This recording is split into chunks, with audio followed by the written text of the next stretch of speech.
Boa noite. A questão timorense na agenda política norte-americana.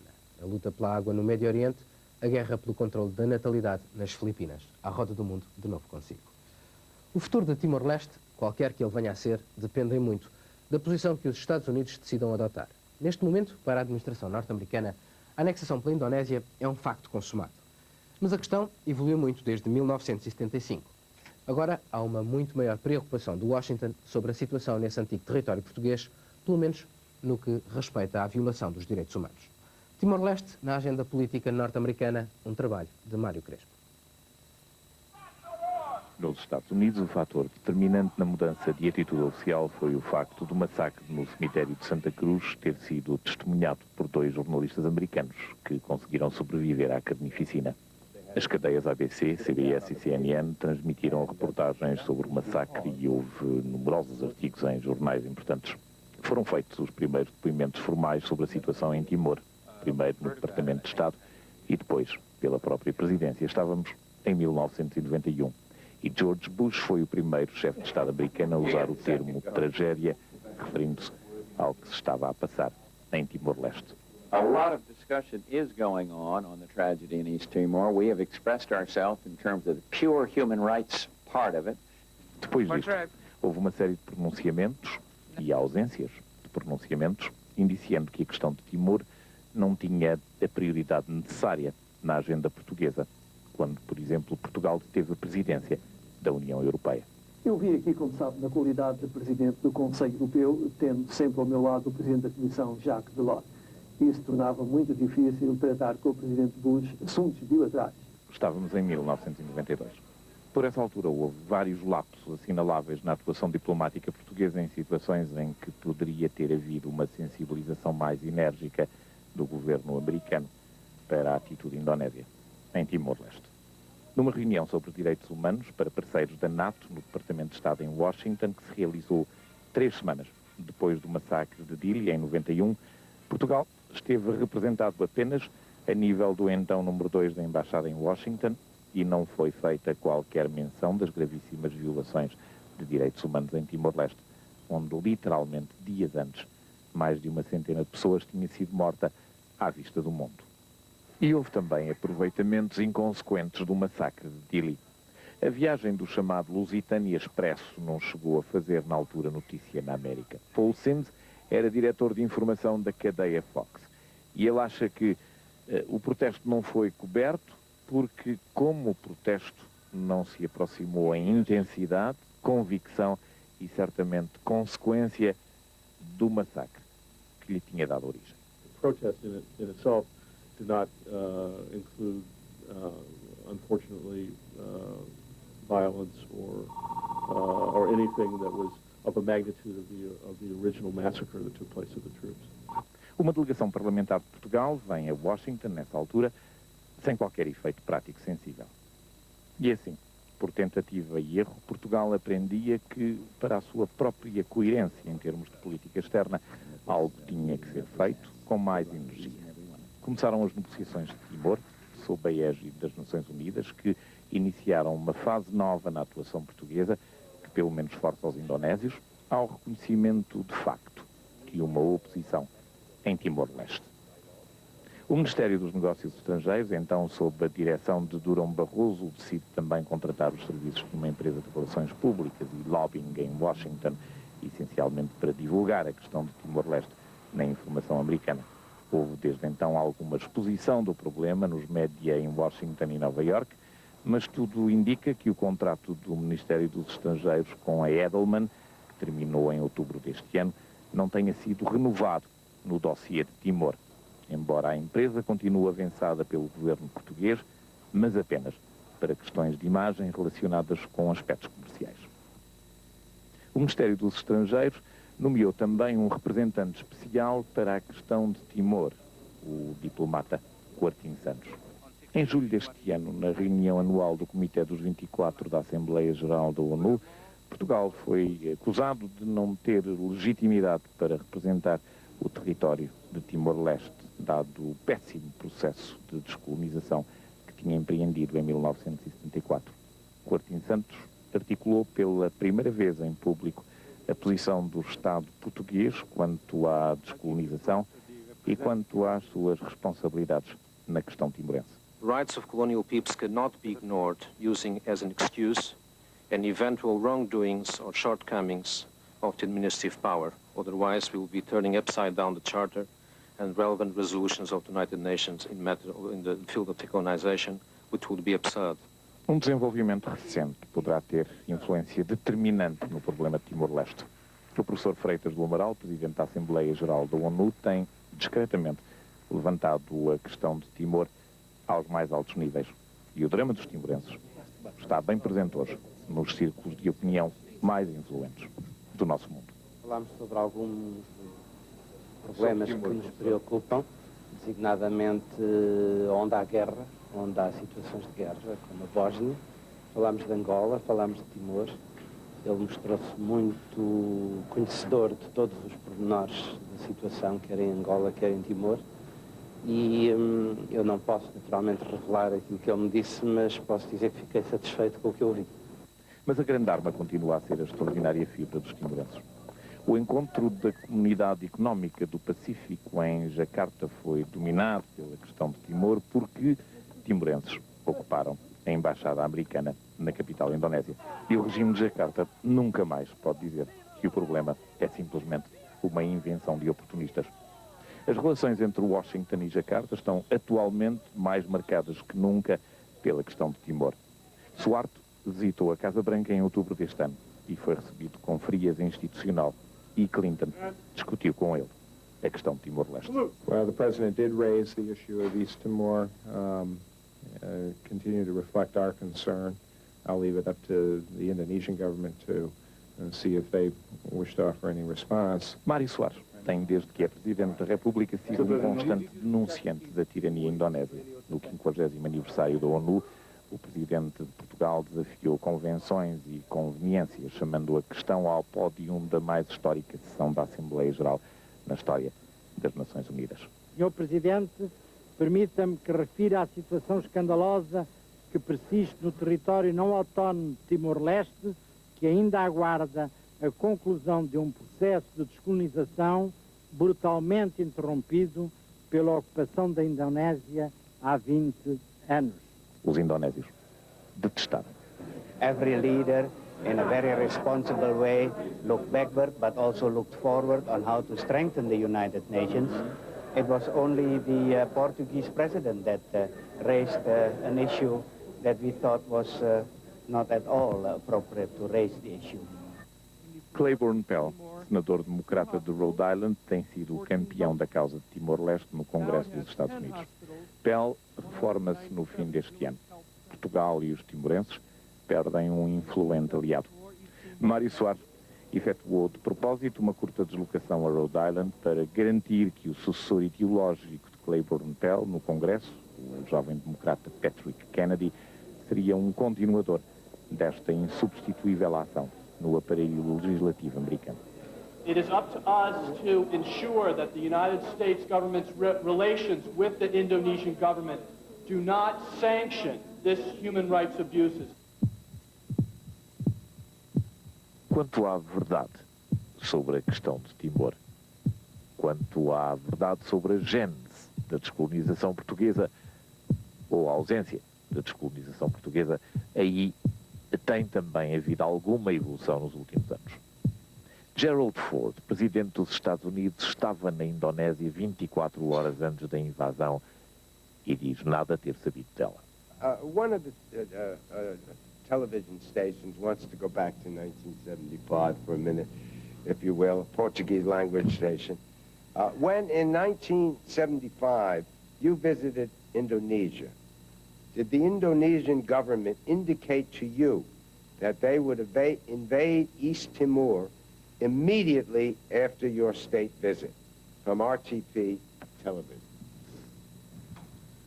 When I was in Indonesia as a part of a Pacific trip in 1975, there was no word given to me by the Indonesian government that they were planning to execute an invasion of East Timor at the time. o que é mentira. Pelo menos, segundo o mais recente depoimento do seu próprio chefe da diplomacia, Henry Kissinger. We had no particular reason to say the Portuguese should stay there, and so when the Indonesians informed us, we neither said yes nor no.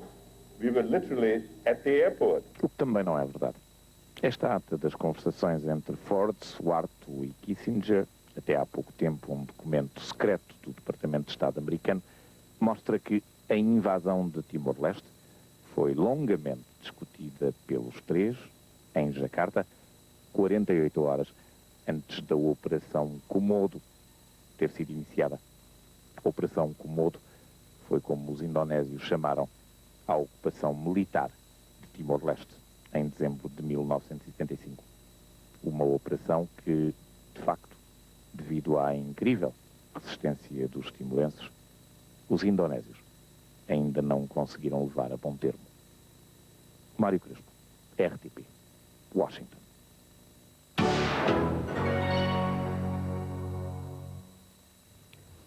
A água pode tornar-se a principal causa de guerra no Médio Oriente. Ela é escassa e a partilha dos recursos hídricos desempenha um fator crucial nos processos de paz regionais. Há um dos recursos naturais do Médio Oriente que tem vindo a tornar-se cada vez mais escasso, a água.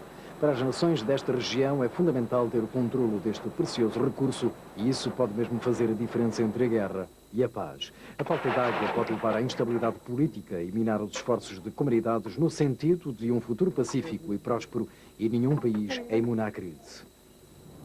Apesar de disporem do Nilo, as autoridades egípcias também enfrentam alguns problemas. There should be new water coming to the area. Without new water coming to the area, the problem will never be solved because the water in the area is not sufficient. The only way to consider that is desalination, water desalination. O Nilo é a principal fonte de abastecimento de 65 milhões de egípcios, mas perante a taxa de crescimento populacional, os recursos do rio poderão esgotar-se dentro em breve. As estatísticas revelam a dimensão do problema. 90% do Egito está desertificado. A estratégia governamental de conquistar terreno arável através da irrigação trouxe alguns benefícios agrícolas, mas resultou numa sobrecarga ainda maior para o rio Nilo. As estações de tratamento de esgotos têm conseguido satisfazer algumas necessidades da agricultura, mas os peritos calculam que a população venha a atingir os 100 milhões dentro de poucas décadas, aumentando ainda mais o fosso entre a oferta e a procura. A maior dependência do Nilo vai implicar uma maior cooperação entre o Sudão Islâmico e o Egito, apesar das tensões existentes entre Khartoum e o Cairo. Maiores são as dificuldades entre os territórios palestinianos e israelitas. Embora explorem as mesmas reservas subterrâneas, a distribuição é desigual. Os palestinianos consomem per capita 140 metros cúbicos de água por ano, enquanto cada israelita gasta 500 metros cúbicos, e são muitas as provas desta disparidade. Ain Arik é uma aldeia palestiniana na margem ocidental, onde os habitantes dependem de um único poço comum. Durante os 27 anos de ocupação israelita, os palestinianos não podiam e continuam a não poder fazer livremente furos em busca de água. Este é um exemplo das diferenças que existem no Médio Oriente. Mais água para Ain Arik implicaria menos água para os colonatos judaicos da vizinhança. 27% da água disponível nesta zona vai para os 200 mil colonos judaicos. O ministro da Agricultura de Israel visita um projeto de exploração de água numa aldeia árabe localizada dentro de Israel. A visita foi organizada para provar que os israelitas pretendem distribuir a água de forma mais equitativa, mas parece não haver grande margem para compromissos. Israel afirma que precisa de toda a água de que dispõe e não parece muito motivada a satisfazer as crescentes exigências palestinianas. We don't believe that the solution will be of resharing the water, because also in Israel the situation will be that in 6-7 years from today, most of the water will go to domestic use, and for agriculture, most of the water will come from recycled water. So it's not a good way to try to fight about the water that we are not having. We have to create together new resources of water. 75% dos israelitas vivem ao longo da costa mediterrânica com acesso aos poços costeiros. No entanto, 53% da água subterrânea da margem ocidental corre para as cidades israelitas para o uso dos israelitas. Israel foi pioneiro na irrigação gota a gota, um sistema com menores desperdícios do que a irrigação tradicional. Mas, se não for descoberta uma fonte renovável de águas, as reservas israelitas podem secar passados 3 anos de seca. Enquanto isso, em Gaza, a crise da água está quase a atingir proporções desastrosas. Uma população cada vez maior tem vindo a esgotar as reservas subterrâneas que a água do mar tem vindo a invadir e os esgotos a céu aberto têm vindo a contaminar o que resta. As autoridades palestinianas e de Israel decidiram adiar a resolução do problema até ser redigido um tratado final de paz, mas este adiamento parece agravar ainda mais a situação. A zona em que a água é mais decisiva para a paz é a dos polémicos Montes Golã. Israel tem conservado esta fatia de território sírio, dada a sua importância estratégica face aos vales israelitas situados na sua base. O controle destes montes impede igualmente a Síria de ter acesso a artérias vitais de água que alimentam o Rio Jordão e o Mar da Galileia, a principal fonte de água de Israel. The problem of water, of course, is a strategic problem between us and the Syrians, because about 1/3 of the water that we are having is coming from the mountains on the Golan Heights. And of course, any political agreement between us and the Syrian, the question of water will be one of the main topics in this negotiation, so that a peace agreement won't affect badly the situation of Israel. Se a Síria viesse a controlar este território e fechasse as torneiras aos seus vizinhos, Israel teria de começar imediatamente a dessalinizar a água do mar para compensar a perda. O tratamento da água do mar é dispendioso, mas a maioria dos peritos árabes e israelitas considera esta a única solução para a crise. O porto jordano de Aqaba e a vizinha estância marítima israelita de Eliat têm vindo a crescer, o que significa que haverá mais turistas, mais fábricas e mais empresas, mas menos água potável. Agora que Israel e a Jordânia vivem em paz, têm vindo a discutir a possibilidade de projetos comuns de dessalinização. O Mar Vermelho pode assim transformar-se num exemplo de cooperação pacífica para a resolução do problema da água no Médio Oriente.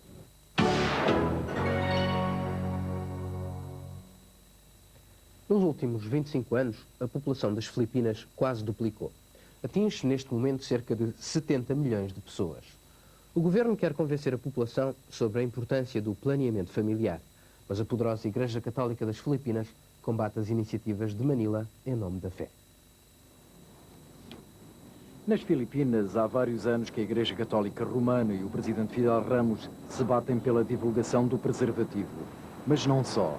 Também a pílula contraceptiva e outros métodos de controle de natalidade fazem parte dessa luta. Com alguns apoios estrangeiros, o governo das Filipinas lançou uma campanha ambiciosa para levar às pessoas os conceitos essenciais do planeamento familiar. No entanto, os esforços para estabelecer o diálogo entre o governo e a Igreja parecem ter resultado apenas numa conversa de surdos. É que os preservativos, de acordo com a Igreja, são intrinsecamente malévolos. O presidente Fidel Ramos é protestante, mas o país é, pelo menos em termos estatísticos, 80% católico. Os responsáveis da Igreja acusam a campanha de planeamento familiar e educação sexual de promover a pornografia, o aborto, a homossexualidade, o incesto e a sodomia. A Igreja Católica Romana opõe-se igualmente à promoção do preservativo por parte do governo no âmbito da sua campanha de sexo seguro. De resto, foi emitida uma carta pastoral em que se afirma que a castidade e a monogamia são as únicas formas de impedir o alastramento do vírus da SIDA. Mas o governo tem vindo a reduzir a influência política da Igreja. O presidente Ramos prepara-se para falar mais uma vez em reduzir a taxa de crescimento populacional, pelo menos para 2% até 1998. A população das Filipinas quase duplicou desde 1970. A capital Manila explodiu para 10 milhões de habitantes que vivem em condições precárias de alojamento, recolha de lixo e cuidados de saúde. A população tem vindo a crescer ao dobro do ritmo da produção alimentar e as atuais taxas de crescimento voltaria a duplicar no prazo de 30 anos. Como de costume, são os pobres que mais sofrem. Gisele Gamit tinha apenas 16 anos quando engravidou. Quando seu filho, Arol, nasceu, Gisele deixou a escola e começou a tomar a pílula contraceptiva. Gisele é católica, mas tal como muitos filipinos, diz que discorda da posição da Igreja em matéria de contracepção e planeamento familiar. I think God permits or allows us to use that contraceptive. Gisele quer ter apenas 2 filhos para poder proporcionar-lhes uma vida com condições. A clínica onde recebe os seus contraceptivos é patrocinada pela Federação Internacional de Planeamento Familiar. Tal como muitas clínicas governamentais, esta também promove aquilo a que os responsáveis de saúde chamam a abordagem de cafetaria, que permite aos clientes ter um vasto leque de opções e escolher o método de contracepção que melhor se adapta às suas necessidades e às dos seus parceiros. Esta política veio causar a revolta entre vários grupos religiosos. A irmã Pilar Verzosa é a dirigente de uma organização chamada Filipinas a Favor da Vida. Esta religiosa julga que os incentivos ao uso de contraceptivos vêm minar o caráter sagrado do matrimónio, criar uma mentalidade contraceptiva e alterar o significado do relacionamento sexual entre homens e mulheres. Medication surgery in the body. And even if you have perfected an artificial contraceptive that has no medical or physical side effect in the body, the church would still say no. O Dr. Juan Flavier tem estado no centro da polémica que opõe a Igreja e o Estado, primeiro como secretário de Estado da Saúde e agora como membro do Senado filipino. O facto de promover o preservativo como forma de impedir o alastramento do vírus da SIDA é um espinho aos olhos da Igreja. The whole use of condom is to them intrinsically evil and wrong, even if it is for AIDS. A Igreja e o Governo têm vindo a travar uma guerra de palavras na capital filipina, mas a frente de batalha em torno do crescimento populacional está aqui na província, a 2 horas de viagem a sul da capital. Até há pouco tempo, a província de Laguna constituía um dos maiores sucessos do programa de planeamento familiar. Os seus habitantes foram os primeiros a usar novos métodos de contracepção e um governador entusiasta montou a sua própria rede de clínicas de planeamento familiar. Tudo estava a correr bem até que surgiu um novo governador com uma visão diametralmente oposta. O governador Joy Lina é um católico devoto que se opõe incondicionalmente ao uso de contraceptivos. Lina considera os contraceptivos contrários aos ensinamentos de Deus e proibiu as clínicas da província de distribuir pílulas contraceptivas ou outras formas de controlo de natalidade. Segundo ele, o programa do governo não só está errado em termos morais, como se baseia numa falsa lógica. So I maintain that we have, that the population has problems, but that there is no population problem. Now, people are poor not because we are many, but because we have failed to be efficient in the management of our resources. Mas o Dr. Flavier continua a achar que a opção deve ser pessoal. My approach is very reasonable. I tell them, if you're a Catholic, you don't want the condom or the pill, don't use it. It's a freedom of choice. Let the husband and wife decide.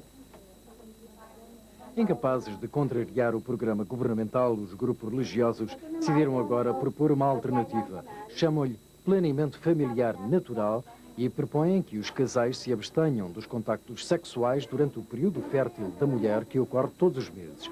Os líderes religiosos dizem que esta é uma forma de aumentar o intervalo entre os nascimentos e não de impedir a gravidez. Estas mulheres estão a aprender os conceitos elementares de reprodução. Os defensores do programa dizem que o planeamento familiar natural é 100% eficaz se for executado corretamente. Os críticos dizem que a sua eficácia se resume entre 25% a 50%. Ao que parece, a batalha entre a Igreja e o Estado em torno do futuro da família filipina está para durar. Este programa chegou ao fim. Regressamos dentro de 15 dias, a 1 de janeiro de 1996. Boa noite, bom Natal, feliz Ano Novo.